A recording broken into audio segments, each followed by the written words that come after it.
tokko bira jira gizee kun irratti dhawujuu utaalee barkaabee miti ogarka Tigree bira jiraau yaani Oromoon bira jirtu isa qofa Oromoon gurbuma san qofa Tigreen kun akkasitti hoddaa ilaalitti darbatee utaalee harkaa utaalee gizee juu Tigrichi kun nama itti yaamee qabsiisee bakka nuti jirrutti nutti fide barbaade isa san qabsiisee gurbaa akima geessanii Oganutti fidanganuti waan biraa takkittiidha miti kun arabnumtinu hoo arabatti illee geessine yoo barbaadan kana nama rafuudhamatti dha yoo barbaadan qalaan hunjee abooyyee needde fuune fiiganne mana finne hogga mana finnu wanni nuti nuu ta'uu dide gaa dubbiin haduma haasamtee namni kun ifii waraanamnee miidhamnee Dugunguraan di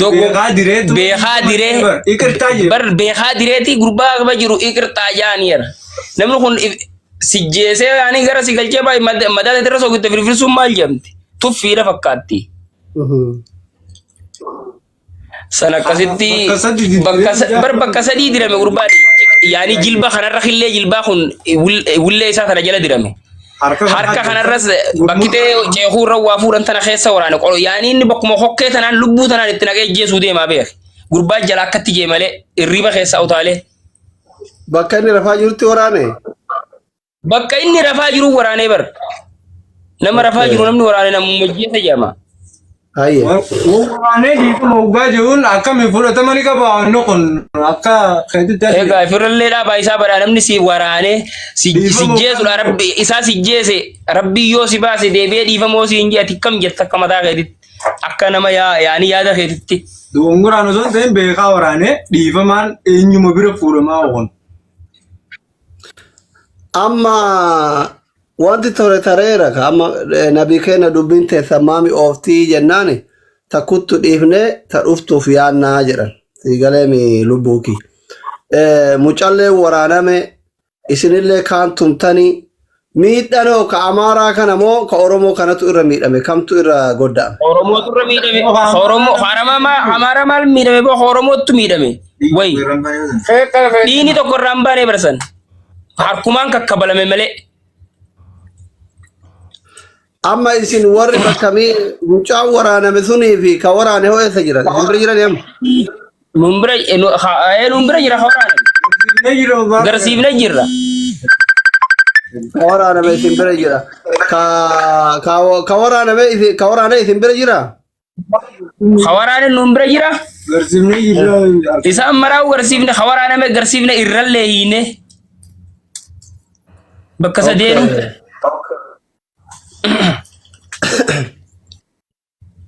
Mucummaan abaan isaatiin waraanee beekaatiin waraanee. Beekata waraanee yee bare numtinu. Nama kun saddeet irratti afaan isaatiin dubbatee yoo aatillee yoo dubbisuu barbaadde asii dubbisanii mucacha viidiyoon as baasanii mucaan isaan bira jira asii dubbisuu ni danda'an ni dandeessanii mi lubbu. Eshi naanaati ati kalee jalqabarraa jirta lola kanarratti waa hundaa argaa turte amma isin dhimmi kun keessattuu isin ilaalata warra suudii jiru. Mucaa keenya ka Oromoo waraane kan waan dandeenyu argisiifne nuti Oromoon hammataadha malee nama nyaataa miti. Badii isaa eega ofitti beeke dhiifama eega gaafate gad dhiifnaa yaada jedhu qabdan immoo dhiiga inni buuse kana kafalannaa yaada jedhu qabdan immoo akka inni waraane kanatti waraannaa yaada jedhu qabdan nani maal qabdi waraana ijoolleen maal jedhu ijoolleen tokkoffaadha awwala wanni irratti walii galuu dadhaban mucaa kana isaa rafuu waraananii akka nama du'etti ilaalama mucaan kun nama du'e amma yoo si ta'e atummaan tilmaamuu ni dandeessa isaa kanatti sirriitti isaa tilmaamta yetti naman akka anatti sii gede maaliif jennaan namni nama rafuu waraane akka ajjeesetti ilaalama mucaa san bakka du'ee yoo keenye gumaa nama du'ee aanuu kaffaluu jaan ijoolleen jalqaba sii galee achirratti ijoolleen keenya ta Oromootu walii galuu didde haasawni beekadhu haasaa dheeraa haasaamee walii galamuu dhabame malee sii galee achirratti ijoolleen keenya Oromoon gumaa hin nyaatu nuutu wal'aannataa mucaa kan keenya nuutu waan inni rakkate kamiinuu nuutu bira dhaabbata garuu ammoo ka amaaraa suni haa gadi bee dhiifama gaafatee haa ofirraa gadhiisaa akka gartee uummanni illee nuti gumaan nyaannu ni jiraamte haasaan kiyyasiif galamite haasaa akkasiitoo haasawamee jechuudha. Ati achirra dhaabbattee laaltee waan ijoolleen murteesse ijoolleen ammaa nuti rakkoon qabu waan Oromoon nurratti murteessee ni fudhannaadha isa macarrashaan sii galee. Gatii san ta'eef haasoftanii laaltee abbaa barbaaddee waliin laaluu dandeessa. Ana malee isaan jechuun an tokkoffaa rabshaa gubbarratti na argamee ture agartee miti. Isaan ittiin naayyaa'anii waajjira poolisii keessa zooranii waan isaan hin godhin hin jiru jechuudha. Garuu na argatuu hin dandeenye gara ganallee na argatuu nam tokko hin danda'utti namana. Gatii san ta'eef waan Oromoon murteesseedha amma ijoolleen waan anaa fi yookaan lubbuun murteesse osoo hin taane waan Oromoon murteesse irra dhaabbannee an akkanatti yoo naan taane bakka sun naan ta'u jechuu hin danda'a. Ijoolleen akkasumatti yoo hin ta'iniif hin taane jechuu dandeessi galee akka ilaalcha keetitti illee akka Oromoon murteessetti illee ilaaltee murteetti kan itti maal jennaan ajandaa yeroo dheeraa gaarii miti ammallee nuti kana waa goonee jalqabuma isa qabame kana yoo waa godhane gaariidha gaarii miti. Miti fuula miidiyaa fidanii akka kanatti gizee waan tokko oduma beeynu sareen hubaa wajjini jette jaanii gatii san ta'eef wanni kun inni mul'ate kun haa gallakkifamuun jaan akkanatti waan isin murteessanii irratti murtee bareedaa murteessaa isa akka dhiiga kan keessanii akka nama foon keetii akka ofitti ilaaltee jechuu sii galee isa kuni dhiifamuu qabaan jalqabaas dhufuun qabu ture eega dhufe immoo gallakkifamuu qaba maali jennaan maqaaf waama kamiifuu. Ammas isaan dhumaa kanneen himadhu jiraate yoo dhiifamni erga dhiifama ta'e ijoolleen tun nama kana gadhiifte mucaan waraaname sun yoo akkamii dhumtisaa maal akkam akka ta'u namni sun nama du'umoo nama nafsee nafuu danda'us gaafadha maal jennaan ijoolleen as keessa jirti miti yookaan isin arra jiru mucaa sana gadhiiftanii boru mucaan sun nafsee dhabuu danda'a jechuudha.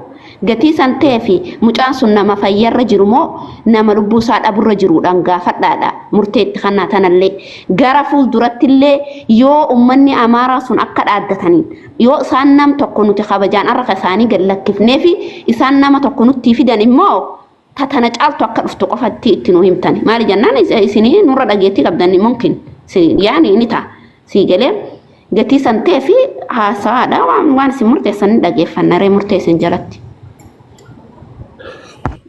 Bareeda. Akka jira asli. Namni nu miidhe nu harka jiru nuti dhiifama hin ji'ina bakka tana bakka ta'e nuti jirru oduma namni nu miidhe nu harka jiru nuti dhaynee dhiifama hin jennuun qa Oromoon garaa bal'ata jechuu tanaattu isaan nurra baate oduu bakka ta'anii dhiira dhiifama jettan barlufu laa goota dhiifama gaafatan yoo ta'ellee jara dhiifama sin gaafata isin obsaa jedhaa malee. Akkana goona lubu akkam goona beeytaa. Amma akkuma dubbiin manaanaatti nyiitan osoo akka mucaan keenya kana waraanameen sunillee lolli lafarratti ta'e rakkoon qabu si galeemi amma mucaan kun miidiyaa irratti mul'ate maqaa hawaasa keenyatillee maqaa biyya jirtaniitillee uuma hundaafuu gaarii miti kaballeesse mucaan bakka rafutti waraane sun dhiifama haa gaafatu. Yaada namoota hedduun na fakkaata yaada kiyyallee dhiifama haa gaafatu walitti haa araaramanii si galee miti warri mootuu gara mucaa jirullee dhufee bakka mucaa bu'ee maqaa balleessan biyya irraa dawwanii isin barbaadaa turaniif osoo hin hubatin dhugaa keessan kana baranii dhiifama isin gaafatanii warra edaa poolisaan barbaadaa turan isin hunda warra galsiisan irra jiru hunda barbaachisaa turan. Dogoggora hubanne kabadii qabutu kennatu bakka rafutti mucaa keessa waraane dhiifama yoo jedhan mucaa gadhiisa yoo barbaadan yoo dhiifama dhugaa araarama dhugaa barbaadan waan yaala haa kennaniif yookaan immoo mucaa kenna hin yaalanna dhugaan kanuma natti fakkaatan kanan nan mul'ata.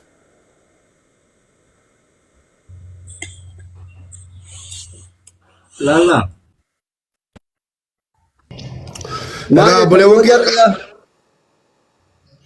Namni namarraa waa beekaa namni walirra waa beekaa isin galee namni walirra waa beekaa haga beennu dubbanne.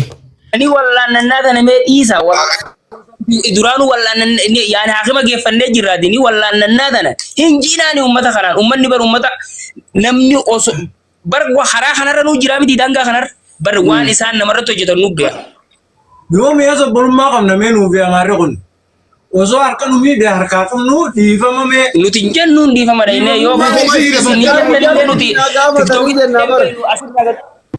Laa lubbuu gadi laa. nuti TikTokii tanallee hin beenyu gaara kana keessa jirra TikTokii hin beenyu Gonkumaa isin dhiifaman gaafattan isa kanatti amana isin dhiifaman gaafattan isuma isin waraanisantu dhiifama isin gaafata malee isin maal godhanii dhiifama gaafattan isin ifuuni waraanamtan gatiiteef obsaan haasaa sirriitti adda baafadhaa gidee dubbattan ishee. Lubbu yoo Isaanii miti hatta warra kalee.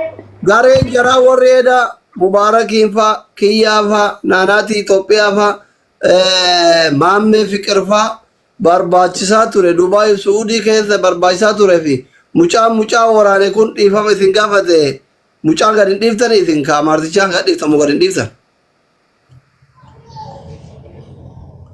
Dogoggoratti hubanne ka badii qabu kenna badii mucaa kennaa argine nuti waan ijoolleen teessanii tiroorriitti seene erga bakka rafutti kenna mucaa san waraane dhiifamaa yoo jedhanii mucaalleen dhiifama ana balleessa yoo jedhe gad hin dhiiftanii namicha ganda lubbuu deebise. Wanni jiraasimu namni har'aan tana isaan jechaa oolan waan biraati maal jechaa oolan ni beektaa isaan waan nuti silaa itti murteeffanne san kan namni hayyeen hunjiin har'aan tana nuti akkas dhiifama nu gaafatanii gabbaatanii borumbiituu isaanii hin barbaadu nutis waan nuti jenneen san fudhatanii eegas booda dhiifama nu jennii nutis waan san dhiifnaaf akkas yoo ta'e. Maal feetan alaabaan keessan jarra maal? Nuti wanni jenneen nuti gumaa mucaa keenya du'ee laalla malee jiraatatti ilaalu namni rafee takka namni lafa karaa lafa dirame akka waan du'ee laalamu.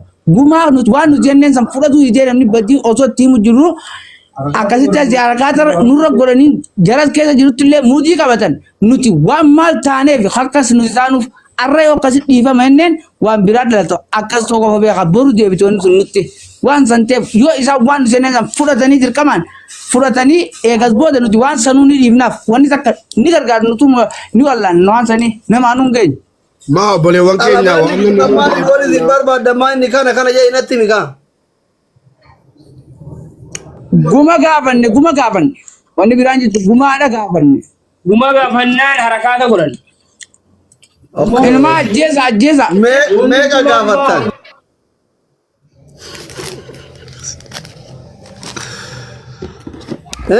Sibira jira gaafadhu warras keessa jiru kana gaafadhu. Riyaa. Ni jiranii gaafadhu. Kuma dhibbata. yaala Saudii kuma dhibbata ku gaafatanii doktor. Deebisa takka nuun deebifne bar deebisa takka. Asli mataa qabachuun dura deebisa takka waan seeran nuun deebifne bar. Waan takka kabajaa nu dhabuu isaanii deebisa takka eenyu nu deebisa. Warri ajjaa jirtu Na dhagaye. deebisa takka nu deebisa. Eshi na dhagaye waa nyaataa jalqabe na dhagaye. Ishini gaafachuun akkuma baga gaafattanillee kan ol gaafachuu Dubbii dhagayeeffadhu faa na dhagaye. Isin baga gaafattanillee gaafachuun akkuma kuma dhibbaa miti mileenallee yoo gaafattan baga gaafattan obboleessa keessanitu waraaname bakka rafutti waraaname 2-3 du'e maqaa isin bade tokkoffaa mucaan kun bakka rafutti waraaname lammaffaa harka keessanirraa nyaate isin nyaate Suudii keessatti isin maajooritiidha ummata guddaadha keessattuu ijoolleen Oromoo Arsii fi Harargee fi Jimmaan kun akka waan biyyatti hafiniiti gidee Suudii kana dhaqan dachii lafaati jechuu wallo kutaan kun arfan jechuu waan akkatti Suudii keessa ganna qabaniif hin beeku. Ina biyya kam keessattuu waan maajooritiin jedhetu ta'a harki irra guddaa waan murteessetu ta'a seeruma biyyaa keessatti Afrikaa keessa dimokiraasiin hin jirre malee. Kanaaf isin filannollee osoo dhiyaattanii Suudii masanuu mooyin ooltan osoo mootummaan ka wano mootii ta'uu baatee mootummaa dimokiraasii ta'e yaaduma jedhu qofa. Amma isin baga gaafattan maa gaafattanii miti. Baga obboleessa keessanillee tumsitan. Baga wal qubatan garuu na dhagaye. Dubbii akka keenya irraa gaafadhu waan bu'anii beektanii mi? Eshi na dhagaye. Waan keenya ni miidhamee bar keenya kan miidhamin kasaanii kan miidhamin keenya kan miidhamin Amma dachii gurgursiisaniiti. Akka heera Oromootti. dhageeffadhu. Amma mucaan kun isin gaafachuun sirri obboleessa keessanii tumsuun sirri uf akka barsiisuun sirri maal akka taatan itti agarsiisuun sirri garuu tokkoffaa irratti mucaan hin duune sigalee miti nama madaa'e hin wal'aanan malee gumaan kafalatan laalagtee amma fakkeenyaaf amma osoo mubaarak na waraanee mana yaalaa nageesse na fayyisee ka'ee manguddummaa dubbanna malee hin duune nama lubbuun jiru gumaa akkamitti nyaatan bakka kanallee sirreeffadha sigalee yoo birrii jara kun birrii buusuu qabanii jettan mucaa mana yaalaa waan geessisanii kafaltasan irratti 5 10 fa'aa baay'iftanii birrii hagana itti baafne waan itti baafne mucaa keessantu waraanee as kenna kadhiiga gabbuuftan waan taa'ee nyaatu dalaga irraa ba'ee haga dalagaa argatu haga fayyu maallaqa hagana barbaachisa kiraa mana barbaachisa as kennan sirri yaalatti mana yaalatti kana baafne jedhanii diiteelii qopheessanii itti qabatanii irraa fuudhuun sirri nama lubbuun jiru mootu gumaa kafalaa hin jechuun kun fudhatama waan qabu kan sirreeffadha kaa. Wanni sin ta'u haasawni guyyaa dhiisii. Mubaarak akkam goona ijoollee naanaatti itti ijoollee hiriyoota keessi. Ayyee naanaatti itti himtu sitti waa hima. warri asirraa maal jechaa oolan warri miidiyaa kanarraa maal jechaa oolan isa nu bira jiru dhiifama nu gaafata inni nu bira jiru. Asli affaannoo tokko nan fidaan dhiifamaa gaafatu. Kooloo shakkalachuufi doktor anatu jedha. Kooloo shakkalachuufi waan ta'e shakkalachuu barbaada dhaqee wannuma uumamnan. Affaannoo tasirra ba'ee didalu jedhee deeme sun immoo dhufee dhiifaman gaafata funyaan qabamee dhufee dhiifama gaafata. Asli dhaggeeffadha waa tokko isinitti hima. Laali Mubaarak wanti fida ishisma Abufaannoo fi Jookar dhuftee jilbiifattee achi garagaltee guurra ishii gadi jettee qabattee dhiifama Oromoo qonuutu isinitti balleessee annaa mucaa isaanii ijoollee nulaa irraa banti maasalaama. Isa akkana kunoo Abufaannoon sunii fi gurbaan sun haanuu dhufani isaan barbaade. Akkana lubbuu isinin dubbatin aanuu isiniifan jira hafuura baasan ayyunuma. Jara salamaan nuuf fidaadha isaan mucaa. Ya mucaa isaanii fudhatu irratti Jookar Abufaannoodha bas dhiifama jara sun lamaan dhuftee jennaan wallaahi amma irraa banti ijoolleen hulaa maaliif jarri kun nama Oromoo haadha teenya lafee teenya dachee jalatti nu arrabsaa jirudha isin lachuu ni beektan dhiyootan waan isin godhaa ture isinumayyuu isinii gadee arra rabbiin nuuf fide waan ta'eef dhufanii achi dhaabatanii dhiifama ja'udha kanumaan dhumata. Amaara ijoollee Amaara TikTok irraa kana Mubaarak beeka alaa kullaan isin boodalleef gizee namni isaanii dhufelleefi bakka gumaa kana sirreeffadha waan mana yaalatitti baafne waan mucaan kun nyaatu haga dalagaa argatutti jijjiira malee nama lubbuun jiru gumaan gaafatanii gumaan jedhina tole bakka kana sirreeffadha. Haasaan keessan sirriidha laa haasaan keessan sirriidha dogoggora isaanii tonaan illee nan beeka dogoggorum kiyya walumaanuu isaan akkasumatti. Kana achi sirreeffadha Abufaannoon sunillee rakkoon qabu namoota dhiifama hin gaafata fuula isaatti mul'ata waan ta'eef of sodaata. Jookariin sun I don't know fidi kaati ijoollee isaan dhagayan nama dhagayan fidi amansiisanii haafidanii dhiifama gaafata. Sayyaa እዚህ ስር ካላችሁ የተከበራችሁና የተወደዳችሁ ኤላ ዶክተር ዱፋኒ ጀሪ dhiifama gaafachuun gaafatanii ijoolleen keenya duubatti kan dhukaan mushaanne nan saalfadhe silaaski ilaa waan sitti maan amma finnee dhiifama gaafadhaa jennee dhiifama gaafatamee yeroo ka'e ammas duubatti nu jalaa mucaa taanani nu waa tokko nama faayidaa hin qabne nama ijoolleen keenya nuun hin bulle taana. Isi kana Hindu yala. La isi kana mumatana lale lubu faga. Ya matarasha isini temi lubu bisu. Ande kata sana Habiba. Habiba tentana. Habiba. Marcos orgalchi mobe. Habiba tentana ye. Habiba tentana. Habiba kalesh neina laki nagaru alqual. Mano semu Jokerna Abufaanno በዚህ በተፈጠረው ነገር ትንሽ እጃቸውን አስገብቶ እየተሰደቡ ነበር ህዝቡ ስላሉ ይቅርታ ብሎ ልጁ ይውጣ አለቀ።